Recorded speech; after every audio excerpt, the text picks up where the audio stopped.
There's a housing crisis in Lewisham. 16,500 people on the waiting list, dozens of families in bed and breakfast, 350 families in hostels, and 1,000 families in temporary housing. People Before Profit doesn't think that this is the time to sell off council houses. Lewisham's planning to sell off 5 by auction on Monday the 13th. Here's the first we're looking at. Friendly Street, number 58. Interesting house. Yes, lots of pizza adverts.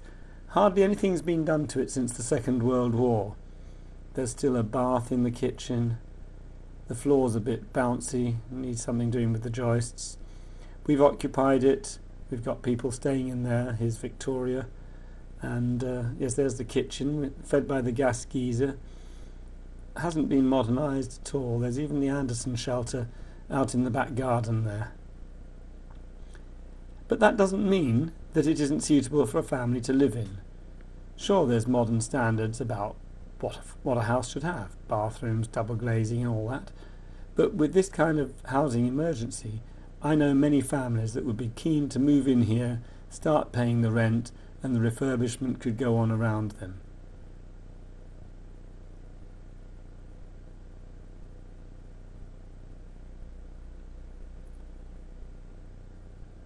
What's more, refurbishing houses provides jobs for our local people who could do with the work right now. Lewisham has one of the highest youth unemployment rates in the country, with 36 job seekers hunting each vacancy. We think the council ought to put these homes into repair, into good repair, and employ local people in doing the work. Here's the second one we occupied. Angus Street. Used to be the caretaker's building. Wasn't difficult to get in. The roller shutters were wound up easily and, oh dear, a window had been left unsecured at the top. In fact, several windows had been left unsecured around the back as well, so it wasn't difficult to get up there with a ladder, open the window. We didn't cause any criminal damage or break anything in getting into any of these houses. Inside we found what had once been the caretaker's house of Deptford Green School, and later it became a nursery, and in fact the baby unit for the nursery, which has now moved to another premises nearby.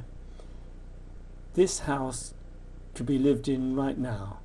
A family could come in there tomorrow and just put a lick of paint on, change the colouring to how they like. The heating system works. Okay, it's got 3 toilets and no bath, but that's very easily changed.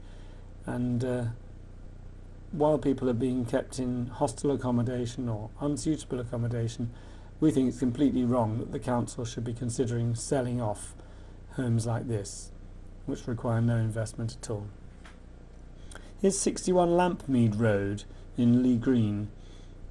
This is probably the worst state of the houses we've taken control of. It's probably got a little bit of subsidence over the front door area. You'll see that in a moment. And the house next door to it, number 59, does have a bit of a crack between it and 57. It looks like old settlement. It doesn't look as though it's moving now. It's been empty for about 8 years. The neighbours that we spoke to while we were changing the lock said that they were very glad that we'd taken this action, and we didn't, and they did think it should be kept in council control. It's a large house, as you've seen from the outside. Here are some of the rooms. Okay, there's paper hanging off the wall, and it doesn't look its best, of course. There's no pipe work internally, so the water system isn't working. No electricity working at the moment. The French windows have been removed and just lying in the garden, but they are actually there. Whether they can be restored or not, I'm not sure. Here's a different view of the kitchen.